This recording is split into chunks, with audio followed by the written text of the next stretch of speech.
Joe and Karen are back, but they're fighting. He's fighting about Titus. All right, so it is time to get started. We'll start with prayer in a moment. One announcement to make. Most of y'all know the Clemens are out of town. Appears that Justin decided to break his collarbone skiing this week. Based on the X-ray, it looks pretty bad. Yeah. She sent me a picture of it, or she texted Kelly. Yeah. You know anybody in Birmingham that can fix that? And I'm like, I don't think they're gonna let you come home looking like that. Yeah, that's the sad part. So it definitely looks like it's going to have to be surgically repaired. By the way, don't you think? I would assume don't you so. think, Doctor? I hate to say that, but I'm assuming. In your professional opinion. Mm-hmm. So we need to pray for him. He was in great spirits because we texted him when we saw he was taken by ambulance. He goes, my shoulder's just separated. I'll be fine. Then he comes back and says, well, apparently I broke my collarbone. So, yeah. Anyway, that's painful. And I'll also tell you, shoulder recovery is painful for anybody that's gone through it. We've had 5 of those in our family. And those are tough. He still has to get home. That's he the hard still part. Has to he still has to get home, too. He's not home. Yeah. So, anyway, let's keep the Clemens in our prayers. Jonathan, why don't you lead us in a prayer? And then I'll also say, before Jonathan, Joe and Karen are back. Joe's not feeling well, so that kind of explains their absence tonight. So, go ahead. Our God and our Father, we bow before you, we praise you, and again, thank you, Lord, for your word and for giving us what we need to know and telling us about yourself and how to worship you and how to live. And pray that as we study tonight, we will continue in that path and continue to really better understand how to read and apply your word to our lives. And Father, we're especially mindful now for Justin and just what he's going through, and we pray for the best for him, that your healing hand will be with him, that you'll be with the doctors, will be with the family, that the right things will be done, that he will have a full recovery and minimize his discomfort. Please watch over us and guide us through this evening. In Christ's name we pray. Amen. One more announcement is we have one Sunday left in this quarter and one Wednesday night after this one, which it's a weird quarter, and I didn't realize this till today, actually. There's 14 Wednesday nights in this quarter somehow, which doesn't happen very often. So either we'll finish up Ruth or we'll figure out something else between now and next Wednesday night. The books for next quarter are in the resource room, and those books are for Sunday and Wednesday. We're going to be doing Out of Egypt, the Appian Media Project. It's one of their later things. I will prepare you that the book is 270 pages long. It is got lots of colorful pictures, though, so don't be too intimidated. That's also why it's going to be Sunday and Wednesday. Yeah. Yeah. Oh, I think it's going to be bigger. But just so you know, Brandon, those books, if we bought them, are $25 a piece, and we produced them for less than 10. So we're good. Yeah. Yeah. And that wasn't all of it. That was in the middle of the production. Yeah.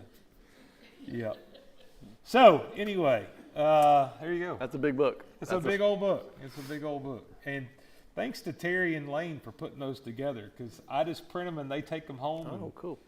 And that's a lot off of my load for that. So, all right, let's talk about Ruth. And the questions weren't so much about let's just have a huge, massive study about Ruth. It's more about, hey, go study Ruth on your own and just kind of share your journey, what tools you use, maybe some things that stuck out to you that hadn't stuck out. Well, how did you look those things up? So, and that's kind of the focal point. What we may do is talk about those things tonight, maybe then come back next week and just talk about Ruth for a class and kind of share what we learned if we don't get everything done. But how many of you read through Ruth this week by a show of hands? This is where I get you in trouble if you didn't do it. How many of it read through in 2 different translations? Yeah. What was that like? Did it change anything for you? Did it make anything interesting? No? Anybody? I don't know that it specifically changed the message, but there were aspects of it that, just reading through some of the more modern language translations, that the way it was presented was easier to understand what was happening. You okay? Yeah. Yeah, if you read the ESV and say the New American Standard, you're not going to have much difference, or even the CSB. I read the ESV, which is what I always read, and then I read the Message, which is radically different, and but is far more storytelling and narrative than what we have in other translations. What did you read? I read New King James and NIV. Okay. And they were pretty similar. There was a few words that were a little different. I think we talk about that in a couple of the questions. But for the most part, I mean, the story was obviously very similar. I didn't really feel like there was a big difference. Nothing really jumped out at me. And that's fair. Yeah. And that's why I went radically different to the Message. And that's where, just to refer to things we talked about, that's where the Bible software can help you out, or your Bible app. If you have YouVersion, I think the Message is in the YouVersion. Or if it's not, the ERV, easy to read version is similar. That would be another one that maybe would give you some different perspective. And it's, those are on opposite ends of the spectrum that we looked at when we talked about translations early on. Okay, so what are some things, maybe words that stuck out to you, or things that you focused in on because of reading at this time? And that could be for any reason, but what are some, that was your second question.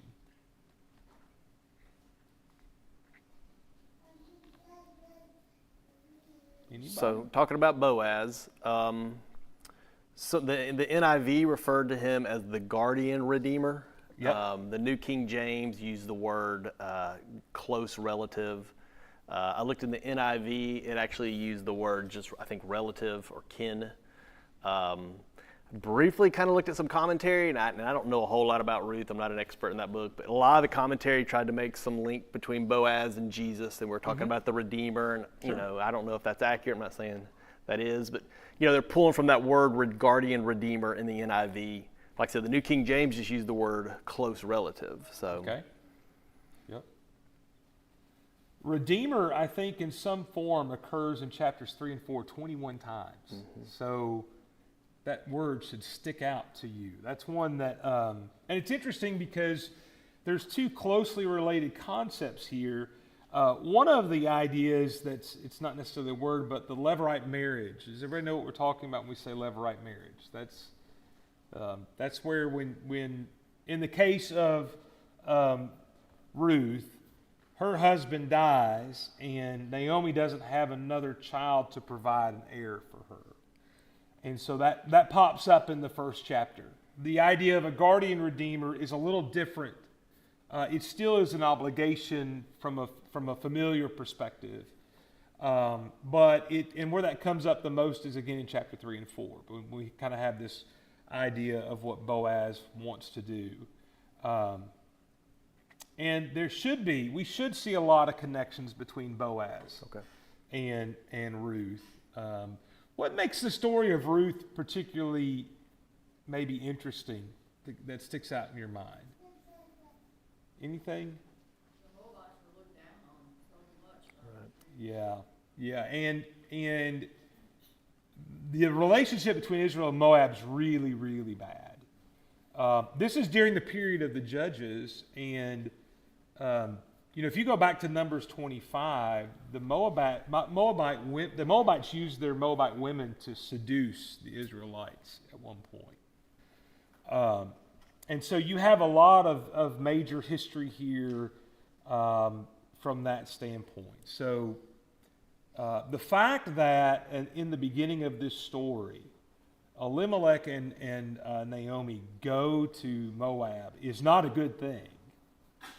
By the way, that's a separation from God. That's a separation from His tabernacle. That's a separation from His priesthood.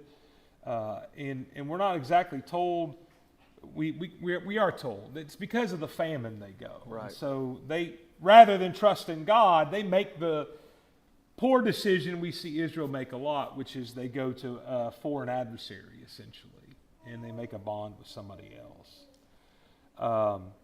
And So- apparently they had this relatively wealthy relative too that perhaps they could have reached out to. That was one A of the things. couple of wealthy relatives. Yeah, that was something that showed up in the commentary, was that they could have gone to Boaz earlier on rather than going to Moab Right. to live. Yeah.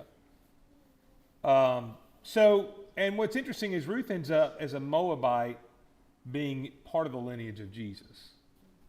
And that's part of the remarkable part. So what you have in Boaz is the redemption of somebody who's essentially frowned upon and looked down upon by God's people. It is the idea of redemption and even extends beyond, in a sense, this redemption that's going to extend beyond the borders of Israel. So it's fairly interesting from that perspective. What other things maybe stuck out to you in this story, or maybe things that you thought about? Yep. Every time I've ever studied this book or read it in a class or whatever, it's always been that we focused on Boaz, but I always focused on Ruth and how she followed her mother-in-law and the relationship with them rather than the other. And it's because of that all those things happen. But if she not have first said, let your God be my God, then it wouldn't happen. Yeah, I think the important thing is to understand that Ruth and Boaz are both probably two of the best Old Testament characters there can be. Yes, Jamie. When I was learning about this in my Old Testament class, one thing that Professor Ogden pointed out was that Naomi, at the end of the book, because Ruth has a kid, they speak of the grandchild in a sense that redeems Naomi. Because Naomi was Mara and she was bitter and she was like, I have nothing, the Lord has done horrible, and then she gets a grandchild. Yep. And so it redeems her. Yep. It's interesting because I think Ruth and Boaz are both kind of role models, great characters. Not so sure about Naomi at times. There's some things that Naomi does along the way, which depending on how you look at it, and it's ambiguous, so it's not one of those things that we absolutely know, just to be clear, but there are views of Naomi that's a little bit manipulative. And depending on how far you go, the threshing floor in chapter 3 is manipulative. The question is, how far do you extend that manipulation? Because the language there is really ambiguous and can include a lot of things. And it's not really important to make a decision on that, truthfully, except to know that there is a bit of manipulation in that. One of the things that I like to look at in this story is the names. The names have meaning. Hebrew names were chosen with meaning. So, for instance, Elimelech means God is my king, which is ironic because Elimelech turns his back on his king and goes to Moab. Naomi means pleasant.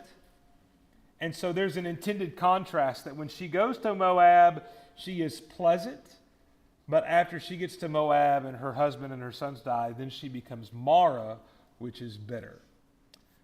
And notice that her bitterness happens while she's away from God's people and God's land. Malon means sickness or even sterile, which is interesting. And Chilion means failing. And so both of those names are pretty negative, right? Orpah means stiff-necked, which is interesting. And she's the one that goes back home and stays in Moab. Where Ruth, that name means a restorer. And what's really interesting about that is through Ruth and Boaz, we see redemption and restoration specifically of Naomi. And the names kind of lend themselves to that. Boaz simply means strength. And then there's one that's really interesting that we don't pick up on. And, we've talked about in this study how that with translations you have a loss of wordplay.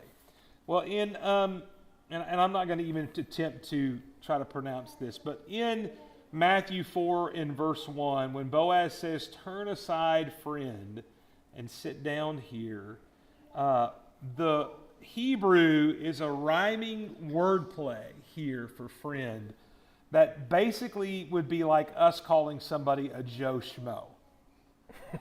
And so if you would think about that from this standpoint, and think about this, that this is a retelling of a story that's already happened, right? So it's like Boaz is saying, well, sit down, Joe Schmo, and let's talk about this. And as one commentator kind of suggested, the fact that this relative wasn't willing to redeem means that his name should not be recorded.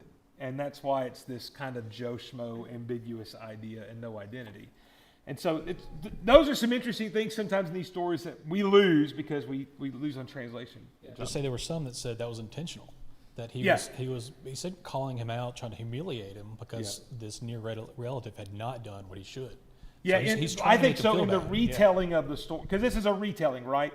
So it's probably unlikely that Boaz at the beginning of this called the guy Joe Schmo, but in the retelling of the story, the way it's recorded, it's Joe Schmo intentionally, in other words, to not give this guy even a recognition for being willing to buy the land. But it's an interesting, fascinating. Sometimes if you look at names, sometimes the names are given to us, like Joseph's children or even Moses' children. Sometimes we get names, the meanings provided for us, but sometimes they're not. So it's always interesting to me to do that. And then we won't talk about this yet, but part of the thing that stuck out to me was the whole idea of the uncovered feet in chapter 3. That's an interesting study. And that's where a lot of, it's ambiguous. There's a broad way that could be translated, and not necessarily in a great way if you go to the far extreme. And we can talk about that if we have time. So any other comments or thoughts about things that maybe stuck out to you this time reading through the book of Ruth? One thing that yes, Miss Linda. Past that, the journey that those two women made. Yep. Amazing. Yeah. Two women walking. They did. It wasn't as far, though. Huh? It wasn't as far as I originally thought. It was about 20 to 25 miles, which is about a day's journey. And it would have been common for them to join a caravan. People would have tried to find a group that went together in order to protect themselves from thieves and robbers that might be along the path. So we might think and read this, they went by themselves, but it's probably, from a cultural perspective, unlikely that two women would have set out by themselves on this trip. They would have waited for somebody who was going in that general direction, and they would have gone with them. And but it is a long, 20, 25 miles may not seem like a lot, but walking it. Yeah. And it's the terrain is not always easy, right? We saw some of that when we were looking at the Following the Messiah stuff with Appian. So it's not always an easy walk either. But yes. One of the things I had never considered, this isn't so much a word that stuck out, but is the comparison of this story to the comparison of Judah and Tamar. And the idea that Judah is promised to basically be a redeemer for Tamar and provide an heir through one of his sons. And Judah fails to do that until Tamar manipulates. And what's interesting is that that's where some similarities could come into play to chapter 3, almost like Naomi may be reading from the Judah-Tamar playbook, and Ruth doesn't really, it appears that Ruth actually doesn't necessarily go along with that idea, and certainly Boaz does not, if that is true. But that's a connection I don't think I had ever really fully made until this time, which is also pretty interesting. Brandon? Yeah, I've read this before, and I always really feel sad for Naomi, and I wonder if part of the reason she's so bitter and sad is because she kind of knows that it's unlikely that Ruth will get to perpetuate her son's family, because it's going back to the story between Judah and Tamar, it's really, number one, if you already have a wife, you're very unlikely to take another wife, to perpetuate your relative's line. And in this Levirate marriage, if you do that, your stuff kind of gets taken away in some ways, and the inheritance doesn't necessarily go along for you, that goes along for these kids that you've sired. And you know, I mean, that's the hesitancy that this other guy has, old Joe Schmo, you know. And because of that, I think that probably left, I mean, the intention that God had in the law was a good one, to take care of these widowed women. And the men see it as a negative and don't follow it. Yeah. And it's a problem, you know, and it's a very sad situation. Yeah, and by the way, I want to make sure we understand that Levirate marriage was actually a practice that extended beyond just the Jews. It was common in ancient Eastern culture that this is what you would do. In the case of Joe Schmo, we'll just call him Joe Schmo, it's easier. It appears his real hang-up is that Joe Schmo could buy this land, and it would be his land because there's no male heir. But if he takes Ruth and has to provide a male heir, then he's buying this land, but Ruth's child gets the land. Right. And so he's paying for an asset that won't stay with him. And some of the commentary said even some of his other possessions would have been it's would have dwindled the inheritance to the kids that he already had. But in most Levirate marriage, the intention is that you still receive the inheritance from the original husband. Okay. And you would not, in no case, it was not considered your child necessarily. Gotcha. And so what that child would have received would have been the land of that belonged to Chilion, I think it was, initially. Okay. As it turns out, what happens is he's going to inherit Boaz and stuff, and it's much better gig for the kids that they have. So. I mean, it also shows, you know, the fallacy that we have and they had the same issue. You know, they're supposed to think about in 50 years' time, you know, in the year of Jubilee, all that stuff goes back anyway. Yeah. But you know, it's just like we do. We put a lot of emphasis on the temporal and the physical, and we don't think about it for the benefit of our fellow man. Yep. You know, it's just sad. It's a sad situation. Yeah, absolutely. Good comments. Yep. So let's talk about this. This is another question. What genre is the book of Ruth? Yeah. What's that? You're saying history. History? It's a narrative. Narrative, yep. Yeah. It could be from a historical perspective, but it's just a narrative. It should be read like a narrative. So it's a story, and you should read it like a story. I think one of the things that's interesting about Ruth is we're going to you see pictures of redemption and these images and connections, and I think that's why it's recorded for us. But we want to see it so much that we don't really get the overall feeling of that. What are some resources, if you used any? What are some resources that you guys might have consulted? That was question 4 on page 66. Well, real quick, I think on number 3 too, how did I read this a little differently? And I've never done this until we did the Genesis class, but now I'm trying to read from the perspective of the receiving audience, because I've never really thought about that. I've just always thought about it from my own self. And so the only thing that really jumped out in Ruth was that when they talk about the exchanging that they're doing, where Boaz is buying the land and they do the passing of the sandal. The sandal, yeah. But it tells you in Ruth that during ancient Israel times, this was a tradition. I always thought that was for us.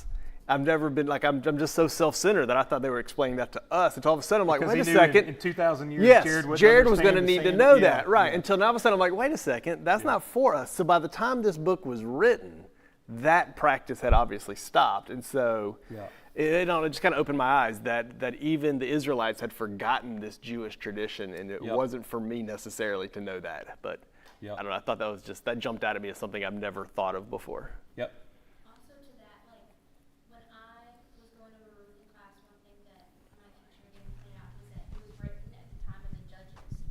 So in Judges, you have this downward spiral of sin and oppression, and then God sends someone else, and then they sin again, and they just keep turning away, and they just keep straying further and further away from what they truly are. And that is also what makes Ruth being a Moabitess so crazy, is because she's not supposed to be good. She's not supposed to be better than Naomi. Naomi's from Israel. She's supposed to be an Israelite woman, but yet she's the one that makes a scheme to get Boaz. And the only reason that Ruth gets redeemed is because Ruth doesn't follow the plan, and Boaz offers it for her. Yeah. So Judges is she talked about it. For years I thought Judges was written chronologically, and I'm not sure it is written chronologically. I think what it is written as is it starts with the best of the judges, and every story gets worse.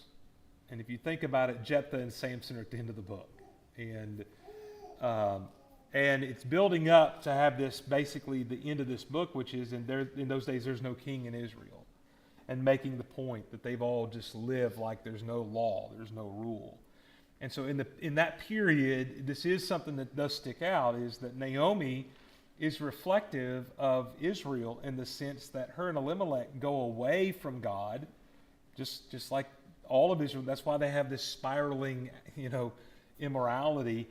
And it is a story about how this Moabite, which, by the way, a Moabitess was actually a synonym at one point for a prostitute. Mm-hmm. So here comes, and that's how this also kind of mimics, if Boaz is the redeemer, you see a picture of a redeemer redeeming the prostitute, tax collector, sinners like Jesus does, in a sense. Somebody unworthy. But part of that also is that Ruth is righteous. That in this whole thing, Ruth is a faithful, obedient, righteous person despite her background. And she is more righteous than Naomi, who was a Jew. And that is supposed to be a declaration about the time period and how bad that Israel is. And we're supposed to get that point. Yeah, Jonathan. I think one of the things we talked about is talking about narratives through this study was, what do we learn about God? What do we see about God through the narrative? And maybe not the central message in this, but I think we see God's provision and care for those who turn to him. We see Ruth taken care of, but also we see Boaz blessed. And we see him, following the law, allowing those to come into his fields, the provision for the poor. He's doing the right thing. Yep. And we see both of them turning to God, trying to follow God, and in the end, what a blessing that comes from this union. Yeah. And again, I know I can frustrate sometimes that I challenge a lot of the VBS stories, and hey, these guys weren't perfect, but Boaz is like Daniel. He's about as close to perfection as we can find in the Old Testament. I mean, unlike some of the other characters who are deeply flawed. I mean, a man after God's own heart does what he does with Bathsheba and then has her husband murdered. I mean, there's no way around that. But we have these guys like Boaz and Daniel that are just unbelievably great characters to look at. And he's definitely at the top of the list up there. And that also, by the way, is a contrast to the Judges era as well. He stands out to the backdrop of men like Jephthah and Samson. And we should compare him to that. I think that's one of the reasons that the book opens with, these are the days of the judges, is, hey, this is one of those guys that is a great guy in that sense. And so it's fairly interesting there. So, okay, we're just got off this, but what resources maybe did you consult along the way? Anybody? Jamie consulted her Old Testament geography and history notes from first semester. So I used the logos that we talked about. I went to that app, and if you're interested, it's got a 30-day free trial. So I'm in the middle of my 30-day free trial, and then it's like $10 a month if you stick with it. And so it is overwhelming. It is very overwhelming. Because you can get different layouts, and you can have so many different screens and different texts. But I was able to have 2 different versions of Bible, and then I could search words. And really, what I figured out, and I kind of told you this, because so right now mine's the really cheap version, and I don't have the massive library that you showed us and all that. So what it really is every free book, every free resource that you can Google and spend hours finding, it's all right there together. So I've got the Baker's Encyclopedia, and I've got all these Bible dictionaries, and so it's nothing I couldn't have gone and found on Google, but yet it's all right there together, which is nice. And can link together. And can link together. Click and go Yep. and Yeah, so it's all nice. And as we talked about, my library will build if I stick with this. So, but I use the logos and played around with that and tried to get comfortable. The Baker's Encyclopedia, had several different Bible versions you could flip through to look at different words and stuff. Yep, absolutely. Good. Anybody else? Okay. Obviously, I mean, I'll just share with you that in this week I've referenced commentary on Ruth in the Understanding the Bible Old Testament set, also the Teaching the Text commentary set, the NIV application commentary, and the Story of God's Bible commentary. Those are the four that I kind of limited myself to. A little bit of the Bible knowledge commentary set, but not very much. But again, that's easier to do because it's all here, and I can read it. I can read about one verse in this commentary and hit my arrow key, and another one just cycles over. And as Jared said, the ones I use you have to pay for, obviously too. But at the end of the day, it just puts everything in one little space that makes it easier to roam around in, and it makes things much faster. When I started preaching, I'd have to roll the chair back to the shelf, find the book, roll the chair back, or get up and go either way. Or just at the beginning, stack up 5 or 6, 7, 8 books on the desk at one time, and it's quicker. But I use the logos to do the word study for Redeemer, Kinsman, and all that. And so it was interesting to see that sometimes it's even translated the English words Avenger. Sometimes it's a verb to redeem. Sometimes it's an adjective to describe as somebody as redeemable. So I mean, it's interesting to see how translators pick the word, and they used it in the context of what they thought was appropriate. So it's not always just a 1-to-1 ratio from Hebrew to English. So and the nice thing about something like that is it does give you the ability, in those cases, even if you don't know languages, you can learn something from the way it's presented. I tell people sometimes it's just enough to make you dangerous. And I always try to make sure and just balance that. Like earlier, I'm not going to try to pronounce these two words because, there was a time, and when I was interviewing guys to work like Nick did with us, but for a full summer when I was back in Memphis, I'd have them send me articles and sermons. And a good way to get yourself put on the do not come list was to quote Greek in sermons and articles on a regular basis, and especially if you wrote an article and put the Greek word in Greek letters and then it phonetically, that immediately got you cut off the list because you're already smarter than me, so why are you coming to work with me? But also, it's kind of a weird flex. Nobody reading an article can read the Greek letters, so it's just odd. What historical and cultural information may help us understand Ruth better?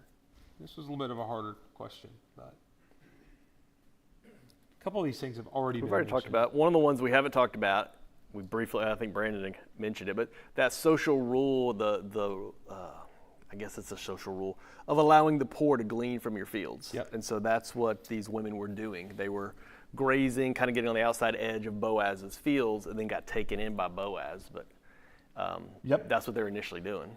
That's in Leviticus 19, by the way. And that's the same chapter where this statement is made to love your neighbor as yourself, the second greatest commandment. But there in verse 9, when you reap the harvest of your land, you shall not reap your field right up to its edge, neither shall you gather the gleanings after your harvest. So the idea there is that you would leave the corners unharvested and the edges, but also if you drop things as you were harvesting, you didn't go back and pick them up. Whatever you left in the field, you just let it lay there. So to go to chapter, Yeah, but Boaz goes further. Well, yeah. Oh, because, yes, he does. He brings talk them about that. in, yes. Yeah, because in chapter 2, when it starts out in chapter 2, she's actually just following behind his women. Yeah. And she's just picking up the gleanings off of the field. and then he finds out who she is. And what all does Boaz do for her? Well, he essentially orders his people to make sure she's fed. Yeah, who's he tell her to stick with? The men. The women. Oh, the women. I'm sorry. Yeah. Why do you think that is? Yeah, there's a part of this where he's looking out for her safety. As a foreign and a Moabite woman, what are a lot of Israelite men going to do in that situation? They're going to take advantage of it. He's afraid of that situation, is what I want us to see. So he tells her to go behind the women, and he tells his women to do what? Give her extra. To basically make sure they leave extra gleanings. To accidentally on purpose drop Yeah, it. accidentally on purpose. I want you to harvest really bad, and I'm telling you that because your job's not in jeopardy, right? Because most masters would do what if you drop too much? They'd cut you loose. So then he also says for her to do what? There's another thing that he does. What's that? Yeah, not go anywhere else. Yeah. Tells the men to stay away, and also tells her that she's free to eat with them. That she's allowed to come eat at lunch, essentially, when he provides food for the workers. She's welcome to join in. Guys, that is way far beyond what Leviticus 19 required. And this is not because, by the way, this is where you're starting to see Boaz for who he is. This is not because Boaz had an attraction to Ruth. It's because Boaz is just a good guy. That's what this is about. Yes, Scott. He also had spoken to others about her, and I think he assessed her character. Yeah, he knew that she came back from Moab with Yeah, I mean, the fact that she came back with Naomi and loved her that much and was looking after her own mother-in-law that much and was willing to do these things when Naomi wasn't out there doing it, and she was, and then hearing from other people, her character was evidently impeccable. Yep. And I would say that his concern about her and those types of things and all these other things probably adds to the fact that she probably was attractive. Oh, probably. Yeah. And that kind of stuff as well. But he certainly seems to be just really trying to look after her best interest. Yeah. And Naomi's best interest, I think. Naomi. I think that's the other Right. thing. Exactly. Agreed. Yeah. And then after she comes to the threshing floor, he sends her back with, Like 5 baskets. 5 or 6 measures, depending on the word. 6 measures, yeah. Yeah, so 6 measures, and sends her back before sunlight. And so, it depends on the commentary whether he's protecting his reputation or her reputation, but, didn't want her to be seen out there, and then made the arrangements for that he could talk to the next of kin to perhaps, provide for her. Yep. One of the other cultural things you should see in here is that there is, I think especially chapter 2 and chapter 4, you see the idea of a very male-dominant society and culture. That's part of why chapter 2 is stay away from the men, right? Because, but chapter 4 even more is that, and there's no kind way to say this, to a degree, Ruth and Naomi are treated like property. They're part of the land deal. Right. Right? They didn't get a say in it. They didn't get to decide who she went with. Yeah, if you buy the land, you also get these 2 women, period. And so that makes them essentially part of the property rights at that point. Honestly, though, I think if they had wanted to, they could have just taken the women and taken the land. It depends on how far, Well, culture had fallen. yeah, At that point. they could have from a standpoint of being immoral, Right. but they couldn't under the law. Correct. Yeah. Not under the law, but I'm talking about it just, depending on how far the culture had fallen, they could have just said, well, I'm taking the women, and because of that, I'm getting the land, I'm taking it. The land, though, they would have to pay for. That's one. There is one thing. There had to be some money involved in the redemption of the land. So they might have taken the women without the land because they didn't want to pay for the land. They might have been the opposite of Joe Schmo. But also, I think you're correct about the immorality, how far they are, and being able to just take the women. I think it's part of why Boaz says stay on the women's side of the field. Stay away from those guys. Don't associate with them. Yeah, absolutely. So in chapter 3, we got about 5 minutes, and we can talk about this real quick. The word for feet is probably more accurate anything from the waist down. Legs would be just as appropriate. I think that it's possible that feet is a kinder translation. It certainly reads better to a group of fifth graders than answering other questions. But what Naomi seems to try to be telling, let me say it this way. A possible interpretation of chapter 3 is that Naomi is essentially saying to Ruth, because once they started threshing, the other thing to understand culturally is after a night at the threshing floor, they would celebrate, and they would drink, and they would eat. It would be a big party. And so to a degree, what Naomi is trying to say to Ruth is, at the very least, wait till he's drunk and passed out on the threshing floor. Lay at his feet and uncover a part of his body so that when he wakes up, he's under the impression that something has happened. I mean, let's just go in there and act like Lot's daughters.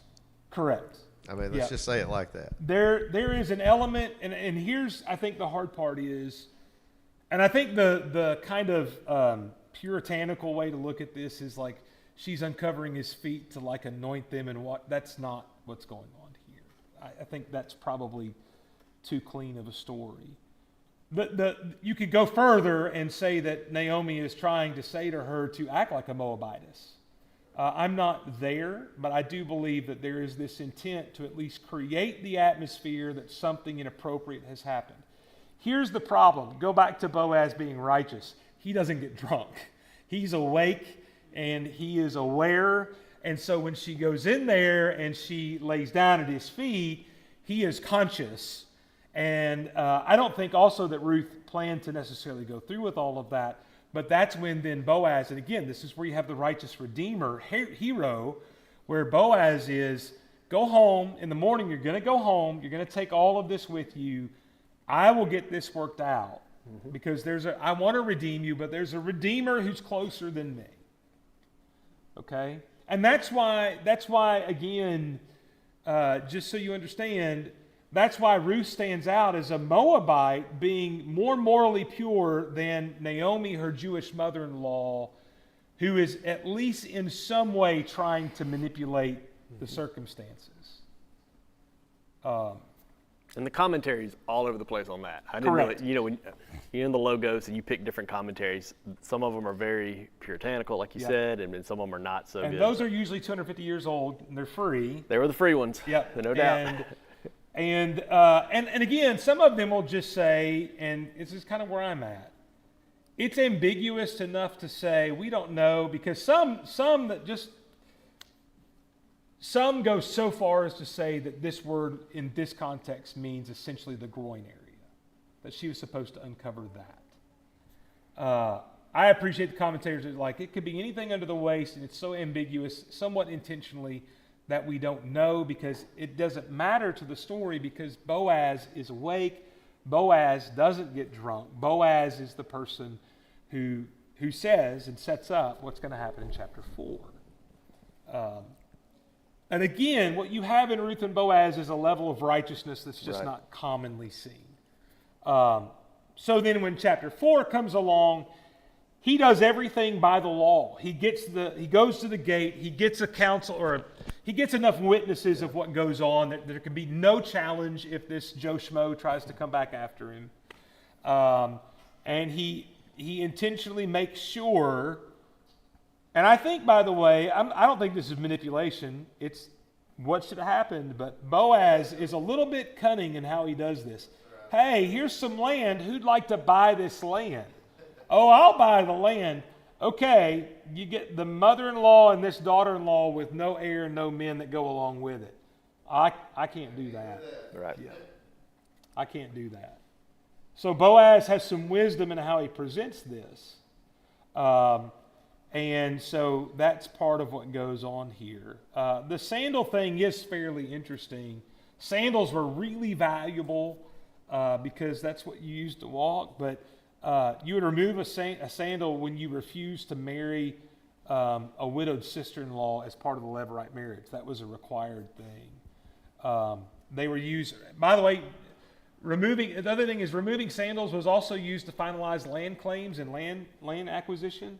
So there's a lot of overlap in there. And it really bothered me. And I mean, again, I looked at my free commentary. I couldn't find a good answer, but they only have one pair of sandals. Yeah, and so yeah, he's yeah. giving away, like he's walking Yeah. around with one sandal for Yeah. how long? And that just really bothered Yeah. me. And Yeah. I couldn't get a good answer, but I didn't like that he gave away his only pair of shoes. He gave one of them away. So Yeah. I don't know do you take the other one off? That's what I want to know. Did they trade them? It made it sound like he just walked around. Coach Mo's other sandals? Yeah, did they alternate sandals, like one of each, or did he just walk No, around I think barefoot? they trade them, actually. I think Brandon's onto something because it says Oh, in my verse, commentary didn't tell me that. I in like verse that. I like 7, it one better. takes his sandal off, and verse 8, the other one takes his sandal off. So it looks like they're swapping. But that's weird, too, because now you don't have a matching set. Hopefully, you're at least you know? close to the same shoe size. What if that guy's feet stink? I'll say. Well, I hate to tell you this. If you're wearing sandals back then, everybody's feet stank. They were because you're walking in dirt and you're walking in grime and you're walking in all that stuff. So But you'd have a hard time putting your foot in my sandal, I bet you, man. I don't I don't know if my toes would hang off the end of your I think it sandal. would. I'd be Yeah. like skiing with one of yours. I don't know. Yeah. You can't handle my truck. I can't. So in the end, what you have is a beautiful redemption story, and that you have Boaz who is like Jesus. And by the way, in that handling of the threshing floor, if you go back to Genesis, I think it's 37, you'll see the parallels between Judah, Tamar, and what's suggested here. Because remember what Tamar did is she dressed herself up like a prostitute. A Moabitess is a prostitute. So there's where you have a lot of those parallels. But this is a story of redemption. It's a story of, and I want you to notice that part of the redemption is that Ruth makes herself presentable for redemption.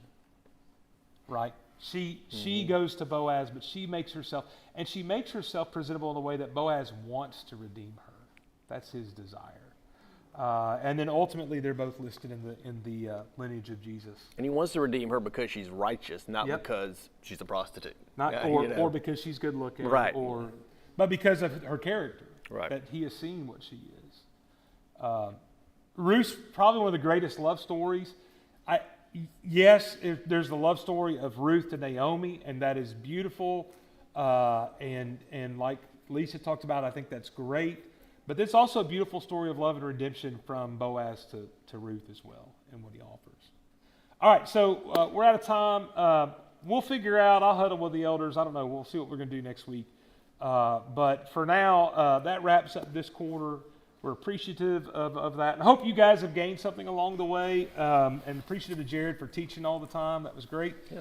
And look forward to Exodus. We're going to try to rotate teachers around through the Exodus material. So, but looking forward to that. That'll start a week from Sunday. All right. Thanks, guys.